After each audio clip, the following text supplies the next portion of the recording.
Chica de Nieve parte de una premisa muy simple, que padres, y no solo padres, sino cualquiera que tengamos algún familiar cercano, que sea joven, ¿no? Un niño cercano, un primito, un sobrino o algo así, y llevarlo al extremo, ¿no? Llevarlo a lo más dramático que te puede suceder, que es que desaparezca en un momento feliz, sin esperarlo, en un traspiés de un segundo, y cuyas consecuencias impactan todo lo demás, ¿no? Se convierte en un castillo de naipes que se desmorona, arrasando todo lo demás, arrasando la familia, el entorno, la relación profesional, incluso tu persona, y luego cómo esa desaparición impacta en todo lo demás, en el periodismo, en el sensacionalismo, y luego cómo esa cinta que reciben los padres 5 años después se convierte en una bomba de relojería que no saben qué significa y que lo puede cambiar todo.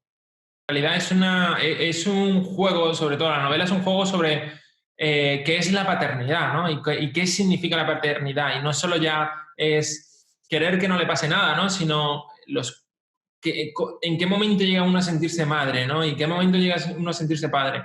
Y jugar con eso llevado al extremo, ¿no? Llevado al límite en el que incluso sabes que ellos no se han portado bien, pero que los sientes humanos porque se sienten padres, ¿no? Sobre todo. Y yo creo que la novela tiene muchísimo poder en ese sentido porque te presenta las dos versiones, ¿no? Yo creo que cambia muchísimo lo que es el thriller normalmente, en el que se descubre la desaparición al final y descubres quiénes son los malos al final, pero aquí le damos la vuelta y ponemos esa resolución a mitad de la novela y hace que todo cambie radicalmente cuando vas desconociendo, ¿no? el otro lado de la moneda y, y cuáles son los motivos, sobre todo, ¿no? Que son motivos muy humanos. Por ejemplo, esta novela tiene 3 épocas simultáneas, 4 cuando conoces un flashback que se va un año antes de la desaparición para conocer el pasado de Miren, y en esas 3 épocas intento jugar sobre todo con la voz narrativa, eligiendo un buen narrador, el mejor narrador en cada momento, y por eso Miren, por ejemplo, tiene la voz propia dentro de la novela, porque necesitamos conocer su interior para conocer por qué actúa de esa manera. Al jugar con las tramas, necesitas sobre todo planificarlo muy bien, sobre todo al principio, antes de sentarte a escribir, porque necesitas jugar con muchas piezas del puzzle que vas colocando poco a poco a lo largo del tiempo y que luego llevan a la resolución final, ¿no? Sigues pistas que llevan a callejones sin salida, por ejemplo, una casita de muñecas, ¿no? Que todo el mundo se pone a buscarla, y luego el componente principal, que es las cintas de vídeo que reciben los padres, también acaban siendo más importantes de lo que incluso parecían, ¿no? Y este juego de pistas a lo largo de distintas épocas hace que estés siempre planteándote por qué cada personaje cambia de una determinada manera en distintas épocas, ¿no? Y hace que te plantees si a ti ese cambio te afectaría también, ¿no? Si algo así te sucediese, ¿qué sería de ti 5 años después? ¿Y qué sería de ti 10 años después? Y ese salto hace que también que estés involucrado personalmente porque lo sientes muy real. Además, es un personaje que es muy reivindicativo, es muy vulnerable al principio, pero conforme avanza la novela te vas dando cuenta de que es muy reivindicativo, tiene una sensación de justicia muy poderosa y que incluso es cuestionable moralmente en determinadas decisiones que toma, pero su visión clara de lo que quiere y de la justicia que ella pretende es incuestionable, y eso hace que tenga como una directriz muy clara y que la comprendas, sobre todo, ¿no? Que comprendas por qué actúa así, por qué vigila a una de las personas que la violaron y por qué no quiere que vuelva a hacerlo, ¿no? Y todo eso acaba teniendo consecuencias dentro de la trama que te van llevando de un lado a otro, y sobre todo la sientes fuerte pero a la vez vulnerable, sientes que camina por la calle con miedo, que es algo que yo creo que es innato, que lamentablemente muchísimas mujeres lo sufren, el ir por la calle de noche, ¿no? Y escuchas unas voces y ya estás asustada, y yo creo que representa muy bien lo que debe cambiar, ¿no? O al menos algo que debe cambiar, que es esta violencia continua hacia las mujeres y esa misoginia que parece que está en todas partes.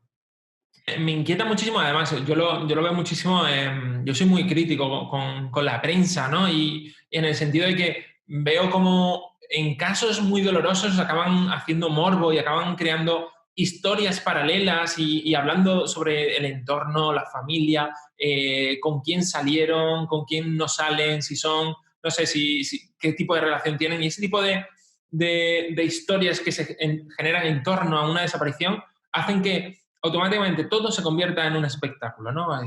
Si los padres llorando es perfecto, ¿no? Aumenta la audiencia. Que los padres acaban destrozados en una rueda de prensa, pues mejor. Y si consigues la llamada de emergencia, mejor todavía porque sabes la desesperación, escuchas la desesperación, ¿no? Y este tipo de morbo yo lo critico muchísimo a lo largo dentro de la novela porque me inquieta mucho, ¿no? Me inquieta mucho que eso sea así. Incluso dentro de la novela vemos ese sensacionalismo criticado de una manera muy, muy sutil, pero es verdad que lo critico duramente, porque, por ejemplo, se publica la llamada de emergencias precisamente de la desaparición y automáticamente, fíjate cómo somos como seres humanos que automáticamente ya sospechamos de los padres, simplemente por haber escuchado una conversación en la que el padre tiene sangre porque se acaba de caer y lo han pisoteado, ¿no? Y la mujer le ha dicho, ¿tiene sangre? Pues ya, automáticamente con esa simpleza ya estamos durante toda la novela pensando que los padres han hecho algo horrible. Y eso refleja mucho lo que ocurre en la realidad, ¿no? Que cuanto más se hable del entorno, más se sospecha del entorno. Y luego no tiene por qué ser así, ¿no? Y yo creo que entorpece muchísimo las investigaciones y dificulta muchísimo todo. Yo creo que el periodismo, al menos en el que yo creo y en el que cree Miren, es en el que debe ayudar para encontrar, servir como voz y altavoz para las injusticias y siempre luchar por la verdad por encima de todo. Fue una mezcla de todo. Yo es verdad que he estado en Nueva York, ¿no? Y conozco Nueva York, pero más como turista, pero luego para cuando necesitas escribir una novela, la memoria es muy etérea. Necesitas algo que te dé, que sea un soporte inequívoco, ¿no? Y en este caso yo uso muchísimo con todas mis novelas Google Street View, que es maravilloso. Además, te permite incluso viajar a otras épocas prácticamente y el coche de Google pasó por el centro de Nueva York a principios de los 2000, de modo que todo lo que se ve en ese momento, en el año 2000, en 1998, es exactamente tal cual era, el portal en el que se encuentran los mechones de pelo, la tienda que hay al lado, el puesto de kebab, la pizzería que hace esquina, el banco, todo eso es tal cual. Y la verdad que yo uso muchísimo eso para ambientar físicamente la novela. Luego también un poco de juegas moldeas un poco la ciudad para que te encaje en las situaciones, ¿no? Alejas una zona o alargas el trayecto para que dé tiempo a una conversación, o lo acortas simplemente para que sea más rápido de un paso a otro. Y uso muchísimo eso, ¿no? Google Street View porque es maravilloso. Tiene ese punto de que sucede en el momento de cambio tecnológico, ¿no? En el que se está creando el archivo de agresores sexuales de Estados Unidos, en el momento en el que están desapareciendo las tiendas de reparación de VHS, los videoclubs, está desapareciendo todo y vemos el surgimiento de Netflix, del DVD, de cómo la investigación en aquella época no había cámaras apenas en el centro de Nueva York y ahora sí hay, de modo que una desaparición en aquella época era muy difícil de rastrear y ahora es prácticamente imposible desaparecer del centro, ¿no? Por eso yo creo que ese juego de épocas también sorprende por eso, ¿no? Por lo distinto que era hace tan poco tiempo. Es que me lo tomo como un juego en el que la gente busque esas conexiones de una historia a otra, ¿no? Y en el que aparezca una portada de un periódico, de una revista en el que se ha detenido a un director de cine, ¿no? O un escritor que llama para decir que la niña la tiene una secta, ¿no? Este tipo de guiños que metes dentro de la novela, yo creo que lo que hacen es no solo unificar, sino también mandar un mensaje de cariño a la gente que te sigue de una novela a otra, ¿no? Y la gente, a mí me gusta muchísimo porque todo el mundo me escribe diciendo, no me puedo creer que hayas metido algo así de una novela a otra cuando no tiene nada que ver. Pero yo creo que también sirve para unificar universos, aunque no ocurra dentro del mismo universo en sí mismo. Yo tuve una especie de altibajo emocional cuando salió la novela porque salió el 12 de marzo en España y el 14 se cerró el país y se cerraron todas las librerías. Imagínate cómo me sentí. Pero la verdad que me sentí luego, conforme pasaron los días, me sentí muy, muy feliz, sinceramente, emocionado, porque muchísima gente me mandaba imágenes de que había comprado el libro en esos primeros días y que les estaba salvando de la cuarentena, que es, yo creo que es un momento que vamos a recordar todos para toda la vida. Y la verdad que acompañar a la gente y que mi novela sirva de ventana al mundo cuando nos han encerrado en casa, yo creo que es algo que es el mejor regalo que le puedes hacer a un escritor, ¿no? La primera novela que me leí en el confinamiento fue una novela de Javier Castillo. Yo creo que ese recuerdo para mí va a ser imborrable, ¿no? El tener el regalo de que tanta gente me haya elegido durante el confinamiento y que se haya convertido, por ejemplo, en España ha sido la novela más vendida del confinamiento, sin duda. La novela que desde que salió ha estado como 4 meses número 1 en España y la verdad que es un auténtico sueño, ¿no? Yo estoy súper agradecido. Además, esto cada vez como que parece que va más, la gente no para de recomendarla y cada vez parece que se está vendiendo más y es un regalo impagable.